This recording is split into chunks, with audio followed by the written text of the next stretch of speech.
All right, back for part 3 of episode 10 of our Microsoft Flight Simulator 2024 World Tour. We are almost to South America, as you will see here from our little map here. I'm still not sure what we're going to do. Flying all the way back up the Caribbean islands just seems like it'd take forever. I might just fly along the coast of South America and keep going there. You know, I'm kind of envisioning this series as it just goes on forever, or at least until the next Microsoft Flight Simulator game comes out.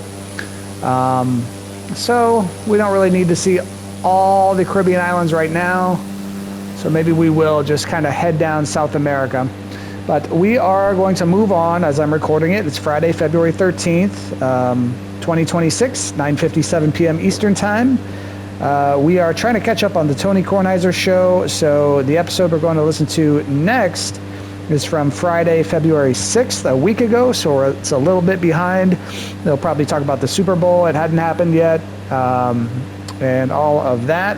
Olympics just starting that day. They're a weekend now. But let's fire up the February 6th, 2026 episode of the Tony Kornheiser Show, and we will continue on probably along the coast of South America. Jeannie McManus at the end of the Washington Post sports section. Plus, we'll preview the Super Bowl with Jason Lockenfora. And we'll get our picks as usual from James Carville and Jeff Ma. But first, let's keep the sales weasels happy. Avoiding your onions between Matt. Start to walk over to Jordan. So Jordan, he's beaming. He's beaming. Gives me a big hug. And we talk about Wilbon.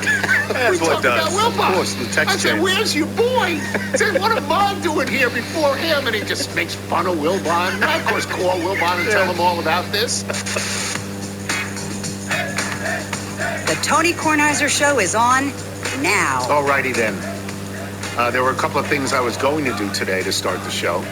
I was going to talk about Jenny's ice cream because we got a bunch of Jenny's ice cream. Yes. And I was going to talk about this new candy, Kinder or Kinder Bueno. I don't know how it is exactly pronounced, which we have tried and which the boys have tried. Boys have had a big week. Yeah, but they've tried everything. They know taste ice cream candy.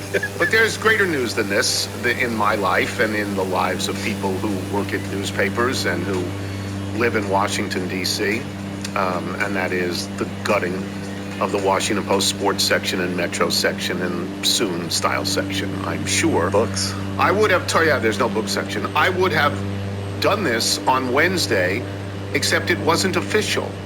People had heard about it. People were afraid of it. People were convinced it was going to happen, but it wasn't official. Plain's fine. And the one thing This you is learn normal. when you work on a newspaper is get it right. So I held back. But Jeannie joins us now because we both worked at the Post for a million years. And I think you start with the two responses. One is the emotional response. And then, I think you have to force yourself to say, from a business standpoint, is this a practical thing for the Washington Post to do? So I'll ask you both. Well, emotional response, I'm just trying to keep this in perspective. I mean, I'm of a certain age. We've all experienced grief and loss.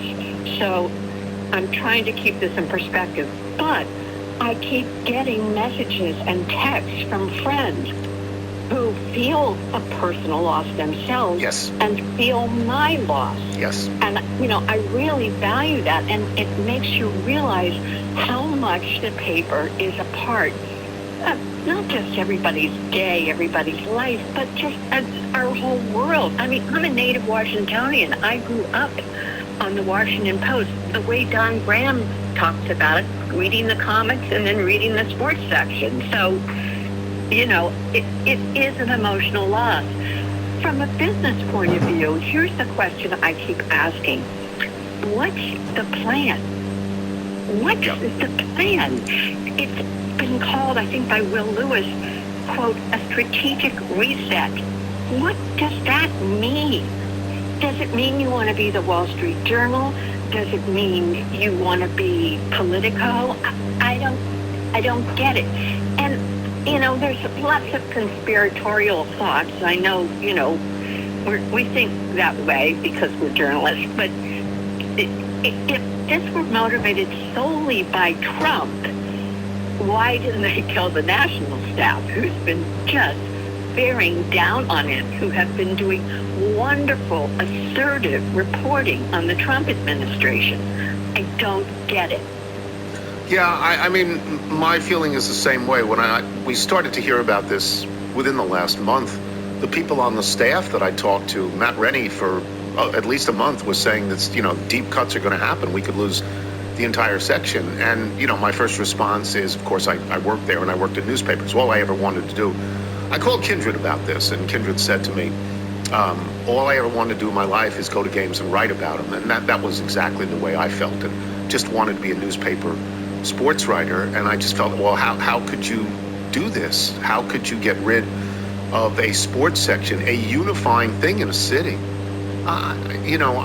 Politics is divisive and sports is unifying, and people go to the sports section, even if they're not sports fans. They go to the sports section. If you lived in Washington, D.C., I was amazed when I came down here a million years ago what a hold the Washington football team had on the city, how important it was to every strata in the city.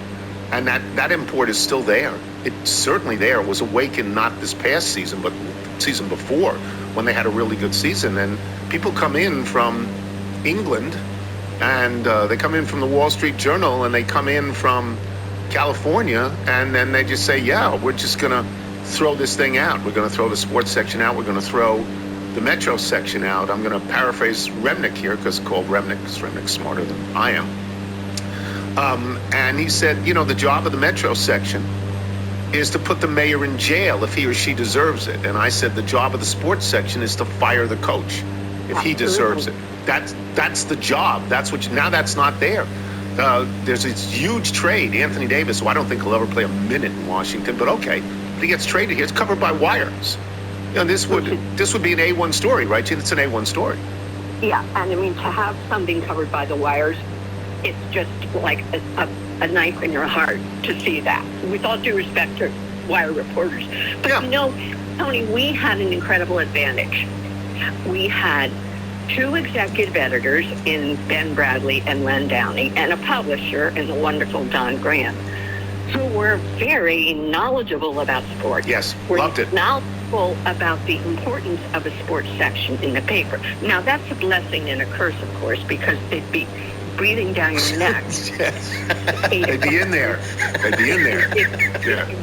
If you missed the story. We also, though, had a wonderful sports editor, George Solomon, who would occasionally put his finger in their eyes and say, back off. We had that. This is George's favorite expression. We had that. We had that 6 months ago, whatever. But anyway, but they valued the sports section.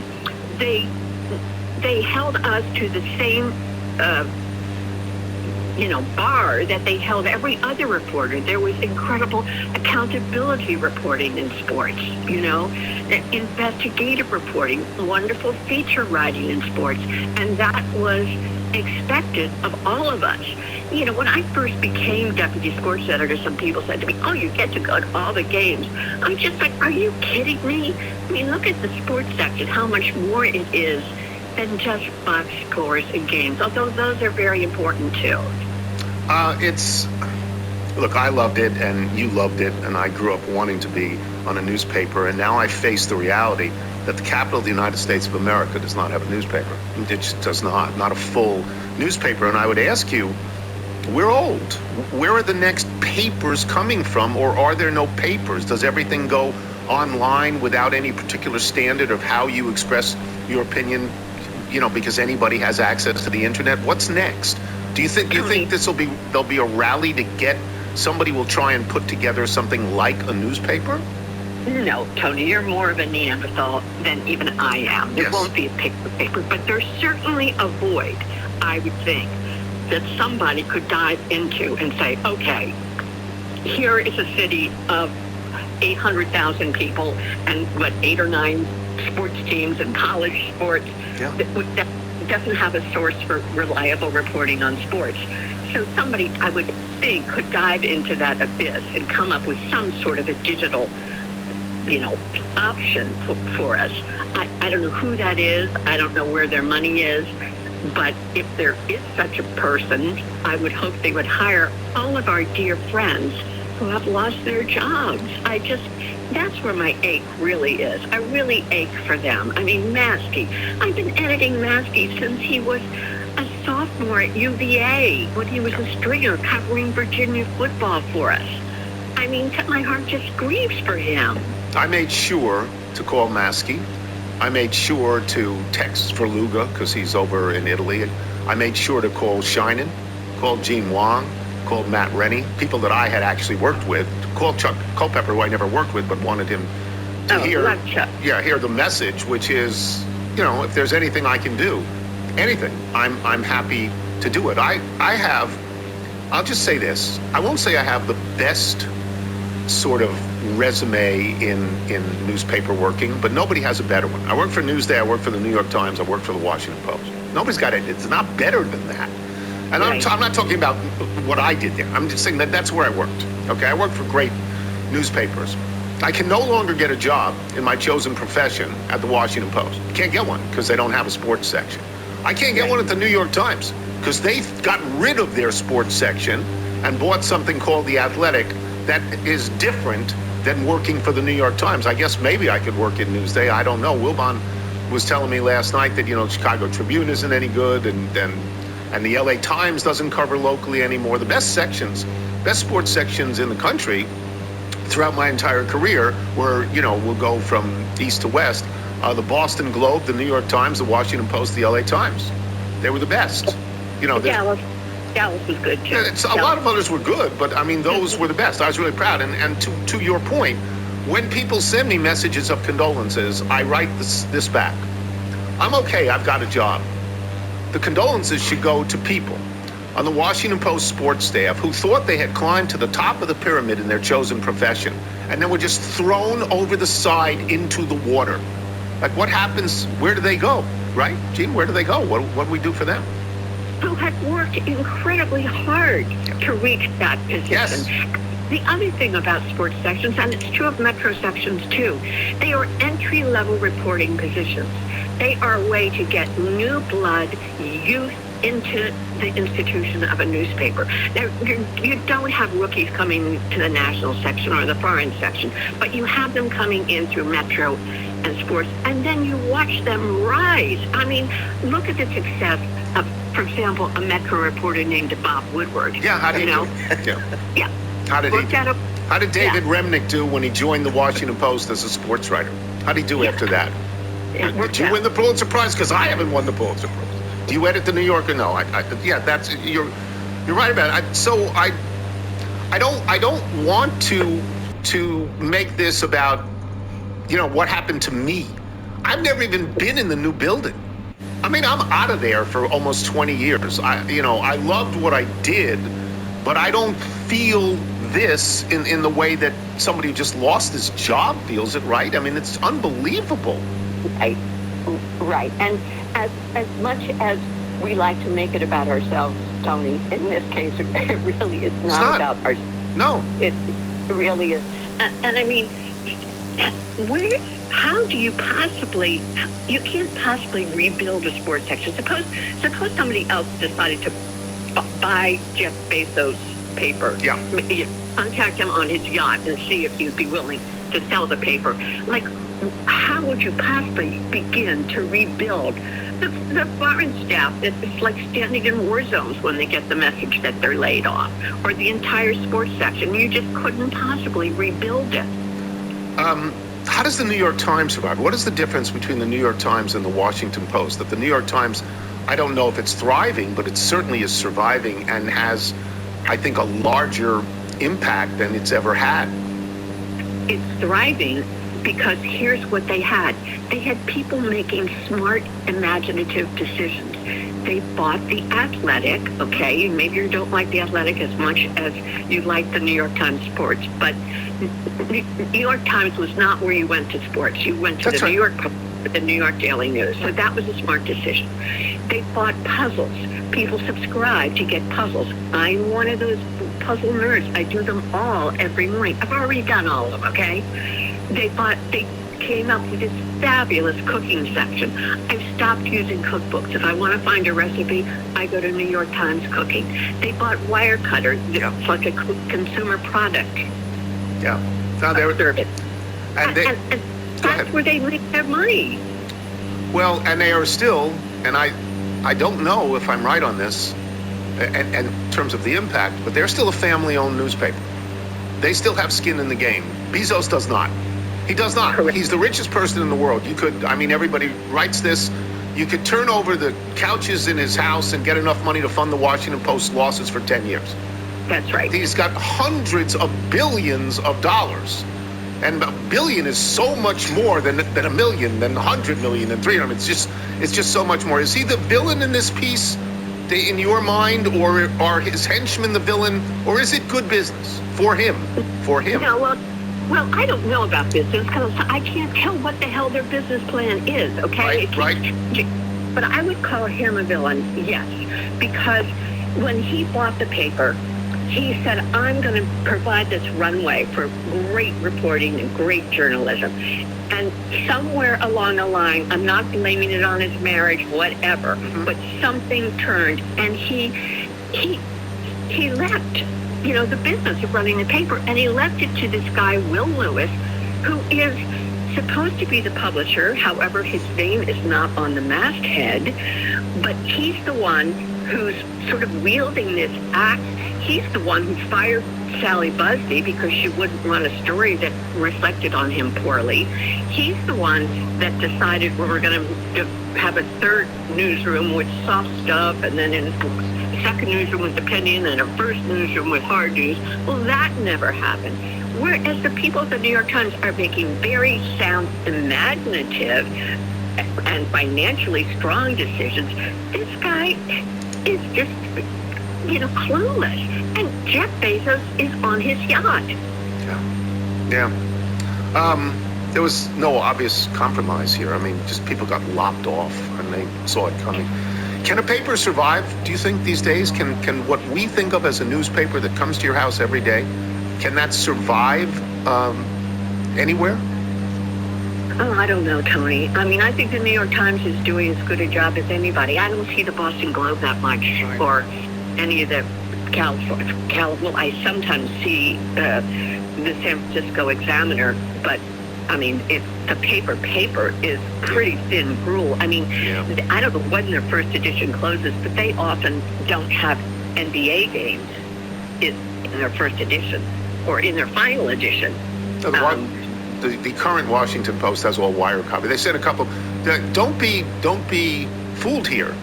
They're going to give you a lot of good Olympic coverage, but when that ends, those people are fired. They're going to have to come back, and you're not going to read that anymore. You're just going to get wire copy. The Washington Wizards last night, a terrible team that should be investigated for fraud, beat Detroit. It's one of the biggest upsets of the year, and there's a 6-inch wire story on it. That's all there is, a 6-inch wire story. So, That was another tell for me when I heard, first of all, that they weren't sending someone to the Olympics, and then that they were going to send 4 people. And when I heard that they weren't going to send anybody to spring training, I thought, no, those are people making those decisions who have no understanding of a sports section, who have no understanding that you cannot send 4 people to an Olympics. An Olympics does not take place in one arena. An Olympics takes place across a huge geographical swath. And spring training does 2 things. First of all, it fills this incredible void between when the NFL season begins and March Madness begins. And the NBA is kind of in a lull. Okay, that's what spring training does. But spring training also gives the reporters a chance to really talk to players, to really talk to the coaching staff, to really get into the blood of that team. And if you don't send reporters to spring training, you're never going to have that. Thank you, Jeannie. I would tell everybody, and I know you would agree with me, if you can read Sally Jenkins's piece in The Atlantic, read it. Because it'll explain how we feel, right? It'll explain. Also read Alexandra Petrie in The Atlantic, another very good one. Thanks, Jean. Okay, bye, T. Jeannie McManus, boys and girls. We will take a break, and we will talk to another Washington Post alum when we come back. Jason Lockett for I'm Tony Kornheiser. This is the Tony Kornheiser Show. It's the last call for football on FanDuel. One final Sunday. Visit FanDuel.com, Gambler.net. Valentine's Day flowers says don't get me anything. That doesn't mean no flower. The Deep Blue Sea. And they send us this note. We are so grateful to you for playing our song Nitro several years ago.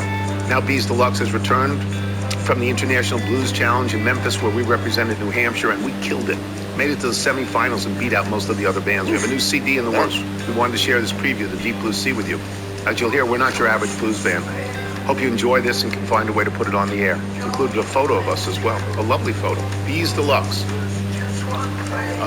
They play in, well, let me just say this. If independent bands like Bees Deluxe want to get their music played on the show, how do they do it? Send us your music by emailing it to jingles@TonyKornizersShow.com. And I'm not really sure what season we're in currently, but we do have a new code at JohnnyO.com. TK Suit, SUIT, suit up for all your flying needs. Oh, yeah. TK Suit. Flying suit, yeah. I have a flying shirt, but as I said the other day, it has huge holes in it. Yeah. I like the idea of cutting off a piece. So you carry it with me. Yeah. Jason Lockenfora is going to join us, and Eric Robertson writes, please give a big shout out to Jason Lockenfora and his sidekick Beltway Ben. Ever since following their One and Bet show, I have a 12-5 record. I'm up 9.33 units. Jason can explain to you what units mean. Whole family got top sirloin the other night, and at this rate, we might even have a paid summer vacation. So congratulations on One and Bet, which we will get to.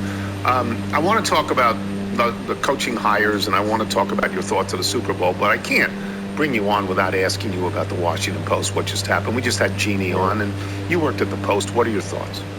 It's devastating. I got out of college in '96, and so I've kind of been doing this, been writing about sports professionally since then. So that's 30 years, and 28 of those I was at the Post. It's hard to fathom in real time, even though I knew it was coming, get your head around this new calibration that the Washington Post does not exist in the sports, what we would have said reporting, I guess now they'll call it content space whatsoever, that we are at a moment in sports where it's intersecting with politics at such an extreme rate. Not that it hasn't always, but no one can ignore it anymore. And we're on the cusp of an Olympics, which I guess is technically started, and we're hosting the World Cup for the second time ever. And spring training starting, and there's a Super Bowl happening, and the Washington Post isn't. And look, the guys who are staying, less than those guys, and I understand what they're doing in the Olympics, but the story isn't that the Post is doing all this amazing journalism. The story is that the Post doesn't really exist anymore in anything close to the form that we lived with it for generations. The thing I'm most proud of in my career is being associated with the paper and having the opportunity to serve a bunch of different roles over a decade and a half, and to be gone as long as I was gone, and to be welcomed back immediately when I had the chance to write about the NFL once again, in some capacity that wasn't, completely owned by the league or owned by CBS. The amazing people that I was allowed to rub elbows with and share press box with and share cafeterias with, and share media bus rides, with media shuttles.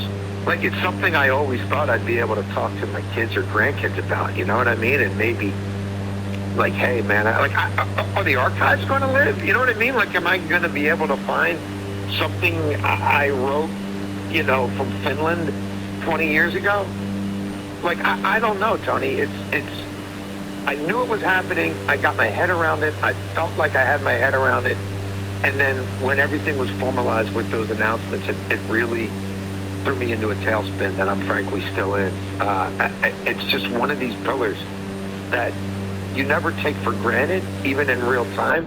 And this is about one thing and one thing only, and then I'll shut up about it. This is about tearing down institutions that are there to provide, that seek truth, that seek the light, that strive to educate and edify and buttress our culture, that serve to hold to account those who are now more willing and able than ever to tear those very standards and practices and norms and pillars down. This is a billionaire who wants even more unfettered access to a president and even more ability to lead his businesses in whatever corrupt and anti-human ways he wants to. It's a coalition of Bond villains who've gotten together to destroy the media and whatever was left of those who would hold them and this disgusting government in check. That's what it's about. It's not about, really, for me, anything else than that. It's not about the money. He's rubbing the money in everybody's face. It's about taking this thing and destroying it and destroying everything that it and those, I don't know, thousands of people over the years who worked there believed it. We'll go to football. I wanted to talk about coaching hires. There's like 10 of them or 11 of them, whatever there are. Are there any one or two or three that stand out to you, either for good or for, whoa, what's that? I mean, I think, again, we've hinted at this in the past. I think what Baltimore and Buffalo and Pittsburgh did, like, it just feels a little too comfortable and a little too convenient for me. You know, I think those were always going to go in a certain direction unless something truly jarring happened that got the powers that be to see things other than through the portal that they, you know, most likely saw through before they even started interviewing people, which was the Bills and the Ravens were going to stay within their sort of incubator, and they look at Joe Brady and Jesse Minter as products of their DNA and their climate and their culture and their pristine personnel departments. I would say they've got issues in all of those areas, but they have pushed back on that through words and deed. And then Pittsburgh, it's a Pittsburgh guy who they've known forever, who they've been familiar with forever, who they've been hanging out at combines and Super Bowls with forever. That has a resume that looks a lot like Mike Tomlin's recent resume. He goes about it in a different way. But boy, it kind of feels like more of the same, only without, you know, he's not Mike Tomlin. He's not the leader that Mike Tomlin is. He's not the galvanizer. He can't motivate like Mike Tomlin. Certainly not at this stage of his career. So I think all three of those teams might find themselves really missing what they had. And I understand why most of them moved on. But I think I'm convinced Andy Reid is the biggest winner of this offseason in the AFC. And that the brain drain that's going out of that conference and the adults who've left that conference being replaced with, in many cases, people you're hoping and praying to do the job, and you have no idea if they actually can. And I look at the staffs that they're building, and I don't know, man. I don't know. Like, I think New England's going to feel real good about where they are in that division. I think the AFC North is a shell of what it once was, and I looked out for the Chiefs. Do you like any particular hire? Do you think, I think they may have gotten it right? Because these teams are dreadful. Most of the teams... Well, no, most of them are good. Look, I mean, there's 10 tone. History will tell us 7 will be abject failures who never get even a second contract with the teams they're with, let alone a whiff of getting a chance to coach anywhere else again. 1 will be a truly inspired generational hire, and 2 will prove they can coach in the league, and they'll have opportunities elsewhere. But, you know, the idea that they're going to transform franchises or the culture changers that they're hired to be, will probably be less than that. I mean, some of these places, like, what is Cleveland? You know what I mean? Like, what is Miami? What is Arizona? Like, I think we know what they are. I covered the three teams that have been competitive in the AFC recently, where the standard is higher. All those coaching hires, not just the head coach, but the staffs in large part, have left me wanting more.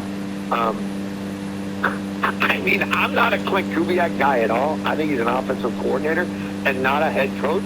But, I mean, they're going to get Mendoza. Tom Brady's going to be involved. That's right. Like, could the Raiders, like, they're going to have a lot to sort out here with Max Crosby. But could the Raiders actually take a step forward? You know, I think Hafley is an interesting resume. I mean, going to Miami, that's tough. I think Hafley has a chance to be good. And look, I think Jesse Minter in Baltimore, like, Jesse Minter was going to deserve a job.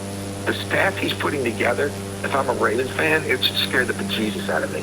Yeah, I don't. You know the people involved, and I don't know the people involved. But okay, all right, we'll move on. Let's move to the game. New England, Seattle. Your thoughts?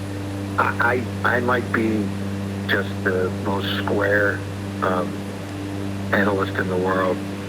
This has looked to me like a good matchup for Seattle since within an hour of us knowing they were playing each other a couple Sundays ago, or I guess one Sunday. I don't know, just 2, whatever. Yeah, 2. I'm good at that.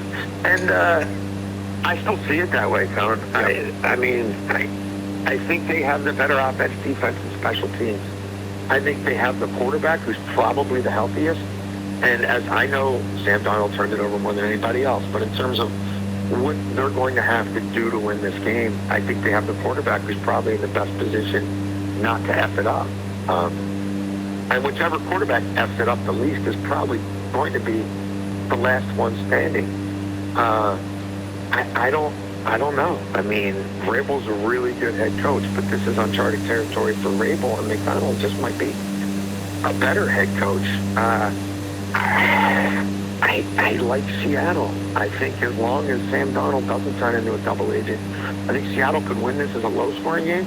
I also think Seattle, who had the number one offense in the league in, air yards per attempt, if there are explosives, if the defenses do have holes, if there are explosive plays on special teams, I would prefer Seattle in a high-scoring game as well, because I think they have more explosive difference makers on offense. The New England offense, for me, is just a little too much plow horse. It's a little too much 3 yards in a cloud of dust, unless they really lean on Henderson, or in the passing game, 5 yards in a cloud of dust. Like, Mayfield's a really good deep ball, but I mean, are Hunter Henry and Stephon Diggs going to beat this zone defense deep? I just have a hard time seeing it, and his shoulder's a little messed up. So I think Seattle was proved to be the best team coming out of the best division in football.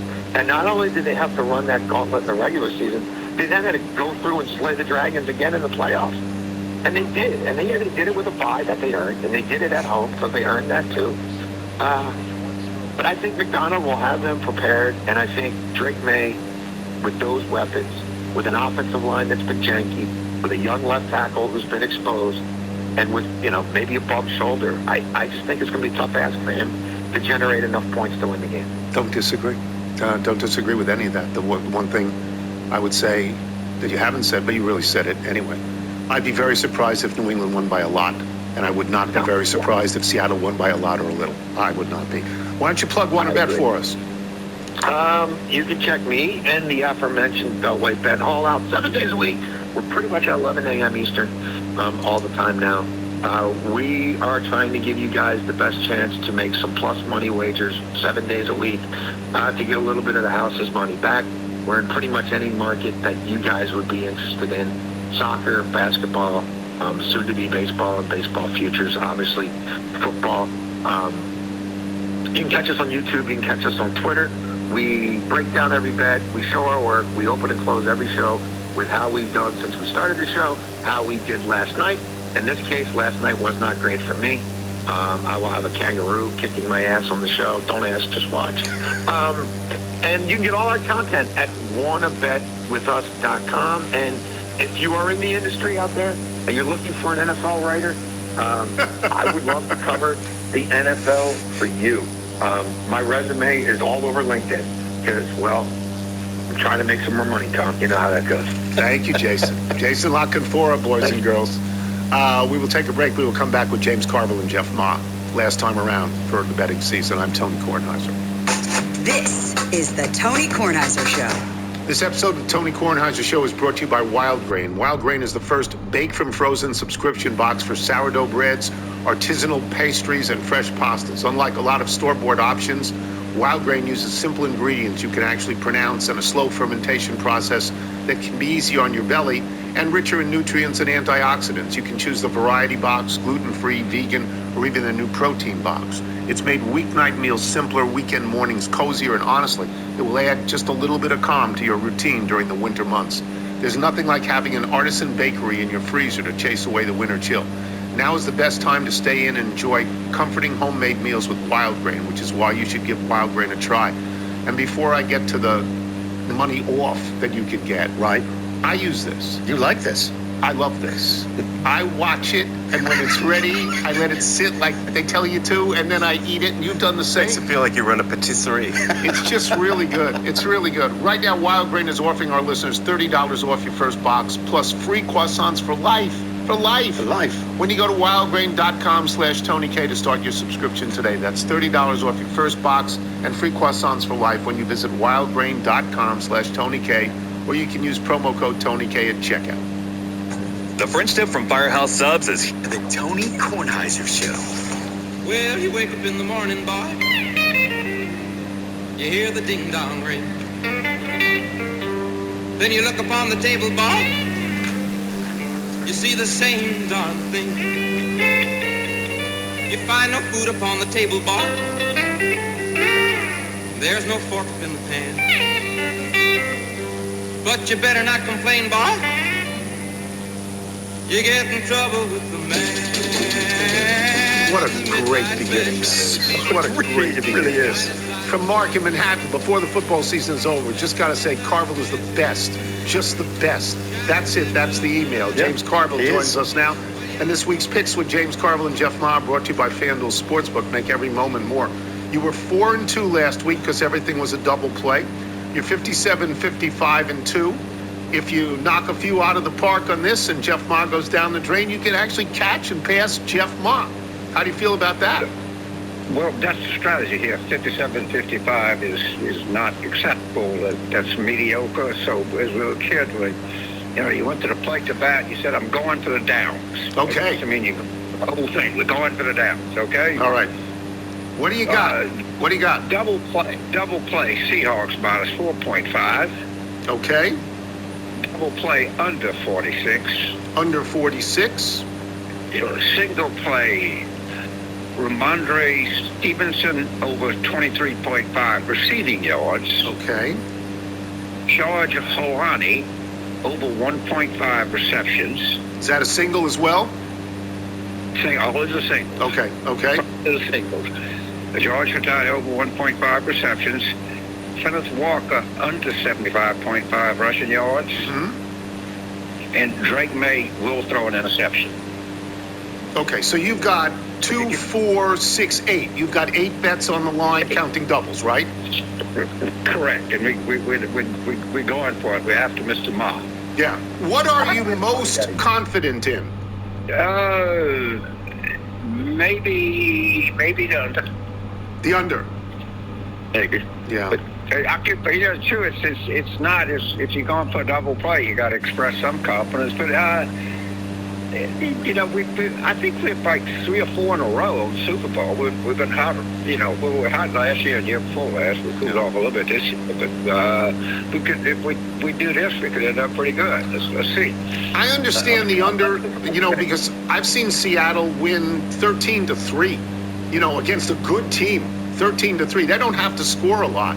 Sometimes they do, but they don't have to. All right, we got all your bets. Okay, man. It's a great pleasure as always. Thank you, James. Always.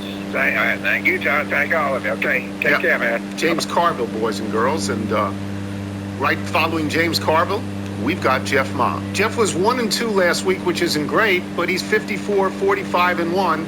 And nobody can catch him. The only way Jeff can screw this up is to do 23 prop bets and lose them all. He's too smart to do that. He went to MIT. Yeah. Before we get to the game, the waste management happens this week, right?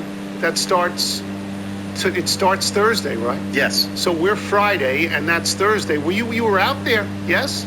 Yeah, I was just out there. I just left 16. the ground.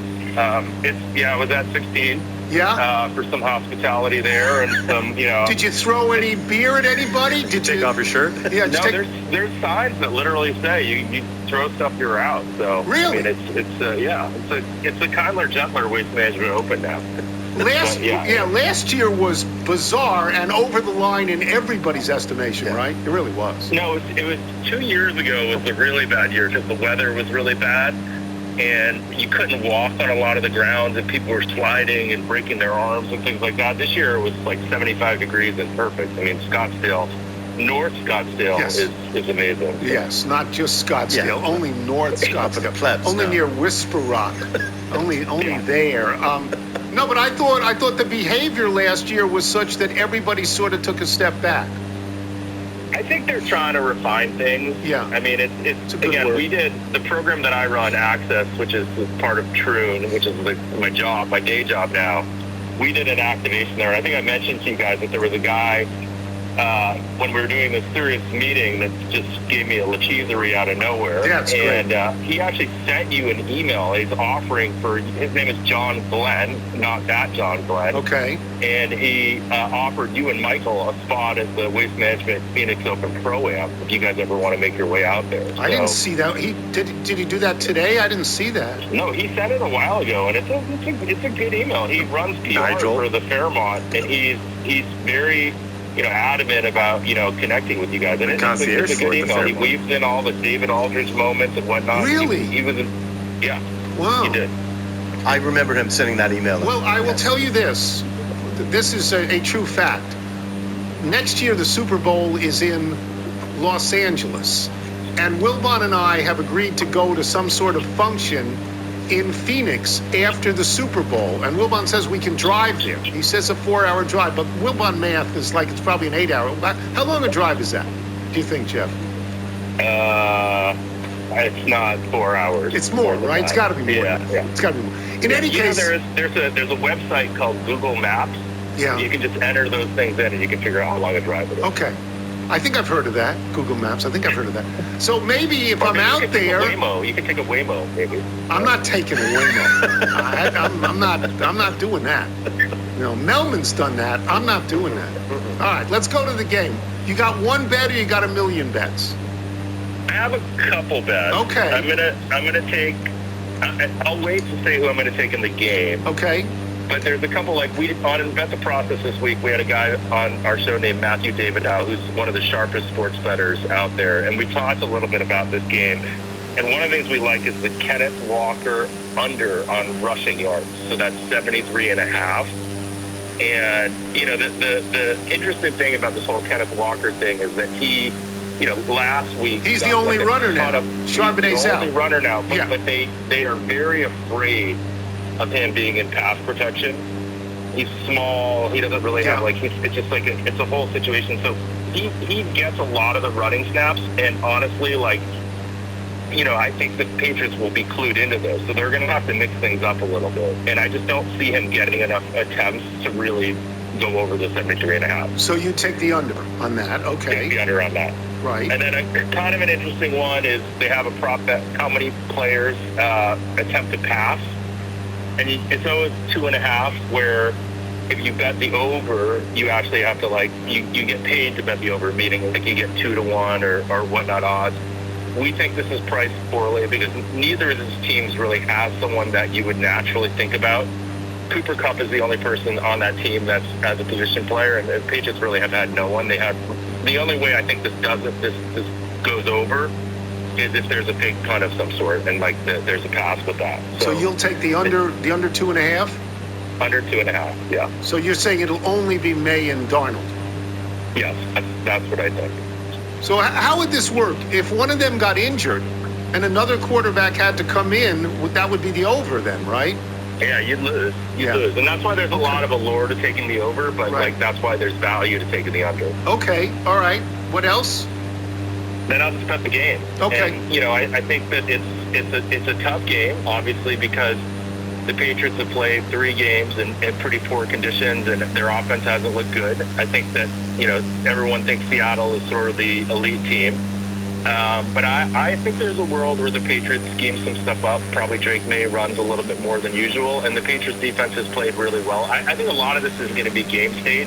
If the Patriots can get up and force Darnold into some situations where he's uncomfortable, I think he could, he had the most turnovers in the league this year. So even though he played incredibly well last week, he's still turnover prone and can turn over the ball. And if you turn the ball over in the Super Bowl, you're not going to win. So I like the Patriots plus the 4.5. This is so, I'm interested in your thinking and all that, because I look at this game. I think Seattle was in the hardest. The plane is totally fine. What are you talking about? In the hardest division in the league when they had to be. I don't know if there's a bet like this. I would be much more surprised if the Patriots won by a lot than if Seattle won by a lot. I would be.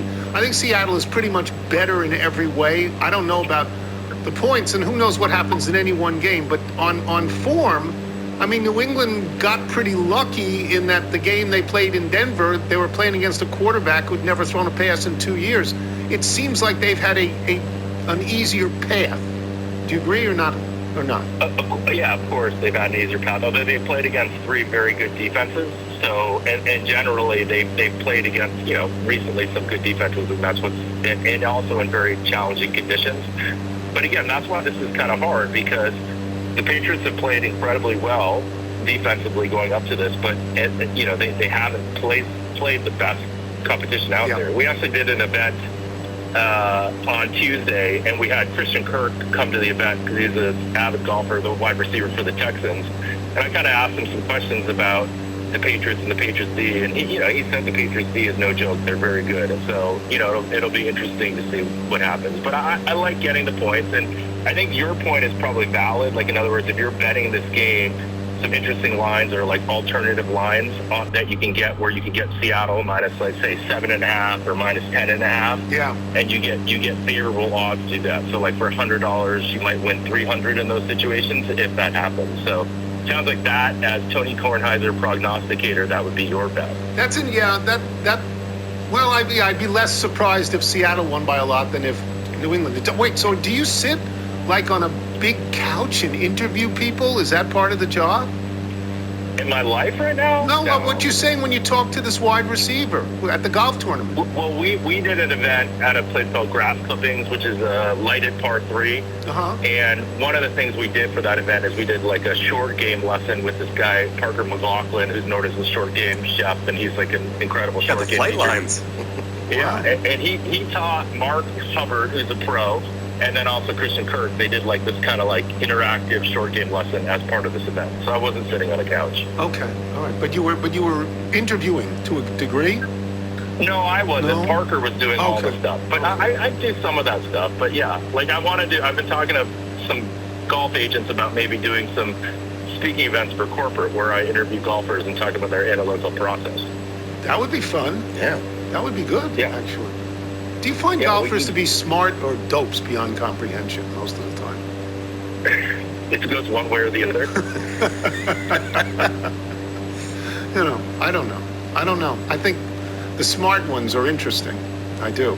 But I don't think it helps to be smart. I don't think it helps to be smart in golf. I'm not sure it does. I don't know.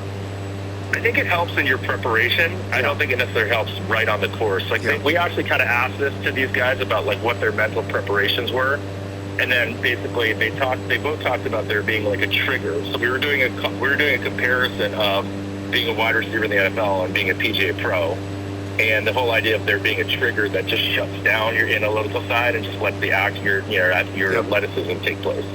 Yeah. That's all right. All right. Good luck with this. We'll talk soon. I always enjoy. I enjoy these 3 months more than the rest of the show. I really do. I mean, I just think this is fun. Thank you, Jeff.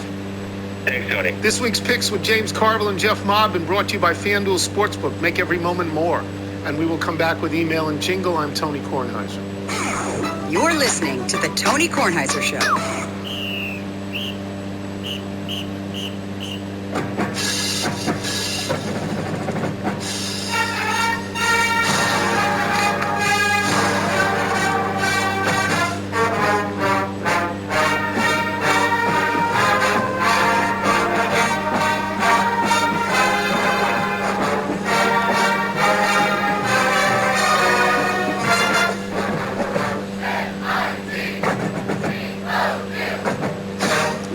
University of Missouri marching bagel. Love that. So good. Want to do the Bethesda Bagel ad for us? Hot bagels today. It's great. Very excited about that. Just go to BethesdaBagels.com for the location in the DC area nearest you, then pop one in and you'll be thrilled. Before we get to the mailbag, let me just say, dear sir and madam, will you read my book? It took me years to write. Will you take a look? It's based on a novel by a man named Lear. I need a job, so I want to be. Well, I would add, I want to be a newspaper writer, not a paperback writer. Those are the Beatles, of course. Thanks to our guests today, Jeannie McManus, Jason Lockenford, James Carville, Jeff Ma. Thanks as well to today's sponsors. If you want to remember, you can listen to us on Apple Podcasts, Spotify, and Odyssey. If you get the show through Apple, please leave us a review. Now I need to know more about Jean's approach to Wordle. How many attempts did it take her this morning? Wordle is a big deal. It's a I don't do it. I bet she has a winning strategy. I'm not even sure how it works, but everybody loves it. Yeah. I don't know if Tony remembers this with his limited capacity, but I told Tony about Chris Gotterup last year before Tony or anybody else heard about him. I walked with him at the Cognizant here at PGA last year, and he missed the cut by one. He was staying across the street at Mirasol at my best friend Richie Katz's house. Since then, he has skyrocketed on the PGA, bought a house in Palm Beach Gardens, and plays out of the Bears Club. Some story. DG. Ball speed doesn't lie. He's leading today, right? He's already won this year. But I'm saying that he's in waste management. He's ahead of the field. Chris Lindsay, Tacoma Park. Chris Lindsley.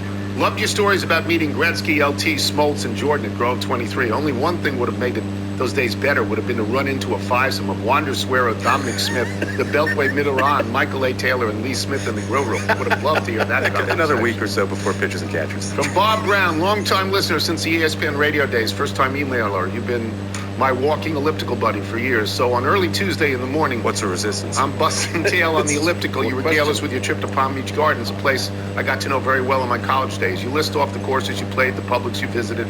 Then you mention your foursome at Grove 23, which includes Greg Feniger. Hey, I know that guy.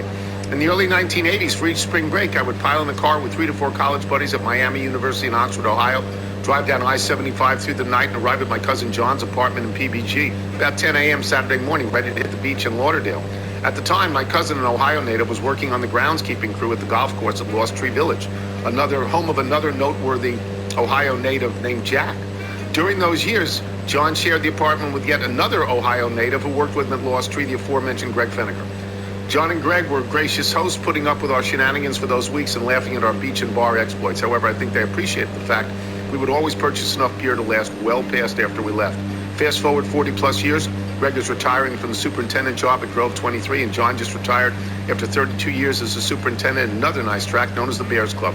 Congrats to two guys who rose to the top of their profession through hard work and perseverance. That's really nice from Bob Brown. Eric Fulton, Rockville, Maryland. So the new game is how many legendary athletes recognize you at another legendary athlete's course. Gonna have to sit this one out, Zach. I think I have a better chance of actually being an astronaut. Gary Van Giesen, just had to congratulate you. You finally out-name dropped Wilbon, which is no easy task. A very good day indeed. It was years in the making. Yes. Jamoke Davis, I was on a text chain with Robbie Gould, and I told him I would not watch the skating. It's a little thing, obviously. My chap at Aiken, South Carolina, inquiring littles need to know, were you able to grab a condo in Del Boca Vista, or still nothing available? Chris G. in Monroe, New York, upstate. Just so I get this correct, you had Gretzky introducing you to his son, ran into John Smoltz, you made LT laugh and got to bust Wilbon's chops with MJ. But the highlight of your trip was a public sub? Come on, what are you doing here, man? Don't forget the soup. And the chicken noodle soup. It was really good soup. Please tell Bruno G to eat it. From Adam Haynes, what? No update on nutmeg prices at the Publix? Brett Hobbs, Linton, Indiana. Yellowstone turned down my application for summer employment this year. I was wondering if your summer intern position is filled yet. What I can bring to the table is a knowledge of Midwest boundaries, thanks to living in Indiana. I own my own gardening tools. I've hunted and killed 9 mice in my life. You don't have to worry about paying me, as I retired from federal service, so you are in reality paying me anyway. Also, if hired, I can find a way of letting go of a couple of bottles of my 1976 vintage Boone's Farm wine. From Eli Davis in Lakewood, Colorado. On Monday's show, you opened with a riveting CVS story and mentioned their Extra Bucks program and the famed receipt length. I thought, hey, I know that Extra Bucks program and receipt length. My mother-in-law was a marketing executive at CVS and was part of the team that developed both. I'll volunteer to come on the show to discuss both at length, pun intended. Does that count as a David Aldrich moment if the role is not already taken? Can I be the show's official son-in-law of a former CVS marketing executive? From Kelly Pierce in Alexandria, Louisiana, Chuck and Roxy 408. On Monday's podcast, you said you cannot control your phobias. You cannot control your fears. Well, actually, you can. In fact, you can conquer these phobias and fears even without Xanax. This can be done in a relatively short period of time with some active work with a trained therapist. Michael and Nigel were right. Just start flying more and regularly. I've been practicing psychology for 30 plus years. Maybe we can work something out like bartering with Bethesda Bagels. But seriously, the cognitive behavioral therapy that helps overcome phobia may also help with your golf game. On another note, last week my wife and I were visiting my daughter in Savannah, Georgia, where it snowed. We also went to Leopold's Ice Cream and thought about you, Michael and Nigel. Incredibly yummy. If you're golfing in Hilton Head, I highly recommend it. Also, I can have some sent to your home if you like. Just mail me an address. My favorite airport. That goes on the special pile. Well, don't offer that if you don't need it. From David Epstein in New York. I loved hearing about your Hall of Fame day. About a decade ago, I had one of my own, albeit a different hall. A few days before Christmas, 3 friends and I went to lunch at Marea, M-A-R-E-A, a high-end restaurant on Central Park South in Manhattan. We were seated in the back alcove next to one other large empty table, the only empty table in the restaurant. We'd been there about 10 minutes when in walked 2 men, one of whom needed to be identified to me, David Geffen, and one recognizable to all, Bruce Springsteen. The 2 men chatted a bit, and eventually Geffen walked away. We tried not to stare and thought it funny that Bruce would be alone at this large table. We also commented how nice it is in New York City someone like Bruce could dine and not be bothered by fans. It wasn't more than a minute after we made that remark that, much to our chagrin, someone did indeed approach Bruce at that table and engage with him. We were momentarily annoyed until we realized the would-be accoster was Sting. The 2 rock stars stood and chatted, and we commented to each other about the coincidence of this encounter. About 5 minutes later, in walked three women, a young woman we didn't recognize, Judy Styler and Patty Scalfa. By then, that's Bruce's wife and Sting's wife. Yes. By then, we, of course, realized this was no chance encounter as David Geffen rejoined the group, and this was a high-powered holiday gathering. Our meals arrived a few minutes later, and my friend Michael had just raised a fork full of his favorite pasta when his hand literally started shaking. He motioned with his eyes, and I realized that standing a foot from us, Nigel called it Monday, Sir Paul McCartney. Paul was literally close enough for me to touch him, but I exhibited at least that much self-control. We spent the rest of our lunch doing three things: eating, trying not to stare, and preventing Michael from sending a bottle of wine to their table. I still haven't made it to the Rock and Roll Hall of Fame, but I do have this going for me, which is nice. That's yes. That's better than mine. It's better than mine. Joe Bianchino, Latham, New York. I'm writing this email in my car. My plan was to offer condolences at the loss of the Washington Post sports section in too many ways the Post itself. But then I looked down, I saw my odometer, 25252. That's a good By number. the way, today is 2626. Yes. Yeah, it's a good If number. you are born on that day, like Ron DiGiovanni Jr., Oh, it's his birthday. you have 2626, and Oh, you get a happy happy birthday, Ron. birthday. There's some Washington Post things that I'm going to read here. From Shad, please accept my condolences on the demise of the Washington Post sports section. I enjoyed reading it for 40 plus years. Brian in Phoenix, this is the second time I've emailed the show. The first time a couple of years ago to congratulate my baby brother on being named sports editor of the Post. As we all know, my brother's time at the Post, along with the rest of the sports department, is coming to an abrupt end. It pains me that his lifelong dream of working for this great paper has been abruptly cut short by people who clearly don't value good journalism. He will be fine, as plenty of suitors will come his way, looking to acquire his services. As someone who grew up reading the San Francisco Chronicle, Oakland Tribune, and our local Vallejo Times Herald, really is a shame to see a once great industry suffer such a slow death. To the excellent writers, editors, and staff, please hold your heads up high. Thank you for providing the best stories and professionalism over the years. You will all be sorely missed, and I wish everyone the best of luck in your future endeavors. To my brother Jason, your friends and family are so very proud of you, what you've accomplished. The first and only African-American to hold the title of sports editor of the Washington Post. You brought great pride to the Murray name. We can't see what your next act is. That's really sweet from this brother. That's really sweet. Ooh, this is a picture of Marty Zadd and Shirley Povich. And this is from Marty's grandson, Marty Zadrovic. The picture below sits on a shelf in my room where I see these two men smiling as I begin and end every day. They remind me to pour myself into my work as they both did for 130 years between the two of them. Seeing them reminds me to give my best to the institution and the people who have trusted me to shepherd it from yesterday to tomorrow. Shirley and Marty and Lenny and George and Sally and so many others like yourself recognize that the Washington Post deserved their best because the institution was bigger than them and they wanted to pass it on to the world better than they found it. The current owners, administrators have not done that. They have failed in their stewardship, and they have failed all those who worked so hard before them. I have long, I imagined wherever they are, Shirley and Marty are smiling like they were at Madison Square Garden where this picture is taken, but they are not smiling now. Scott Michael, Povich, Kornheiser, Kindred, Justice, Wilbon, Boswell, who would rightfully object to me not listing him second, Zverluga, Clark, Culpepper, James, Lockenforer, Brewer, Jenkins, the others I missed, the bandwagon, fight finished, the best sports section in history. That's nice. I feel like a friend I listened to and got smart every morning for about 50 years is just gone. I am bereft, as I'm sure you are too, from Scott Michael. Yeah. From the Steve the Sick fan, I'm sure, dear Satch, on Friday, you'll have plenty to say about what the Atlantic calls the murder of the Washington Post. Since my stay in the D.C. area from 1979, same as mine, the Post has been a part of my life. Every morning I'd open up the paper and read in order, sports, style, metro, and front, followed by any special sections. I kept a stiff upper lip when you and Wilbon departed, even though things weren't the same. Very recently, I barely adjusted to having style, sports, metro mushed together. Now with sports apparently killed and the book section acts, it's time to cancel my subscription. I'll never have that feeling of anticipation again when I'd walk out onto the driveway in the morning to grab the Post. I'd add a comment about Jeff Bezos, but you couldn't say it on the air. Rest in Post, Washington Post. Rest in peace, Washington Post. Andrew in L.A., no clever or amusing salutations today, just profound loss for the sorrow of a great friend. And if I feel this way, what must you be feeling? It'll be almost 80 degrees today in L.A., but I will wear black. That's nice. Yeah. All of these are nice. If you're out on your bike tonight, everyone, as always, do wear white. Nothing's riding on this except the First Amendment of the Constitution, freedom of the press, and maybe the future of the country. Not that any of that matters, but if you guys up again, I'm going to get mad. All right, so we're in our last hour. I think we're essentially in Venezuela here. I was aiming for that airport up ahead, but the video is going to cut out before we can land. But that is pretty much where we will take off next time at episode 11, part 1, probably next Friday. Although next weekend might be a busy weekend for me as well, and the weekend after that definitely will be a busy weekend, but we'll see. whenever the next episode is, we'll be taking off from, I believe this is Venezuela. Pretty sure that is correct. But yeah, 12 seconds to go, so I will just let the video end as I continue towards this airport, I believe, in Venezuela. We'll see you next time.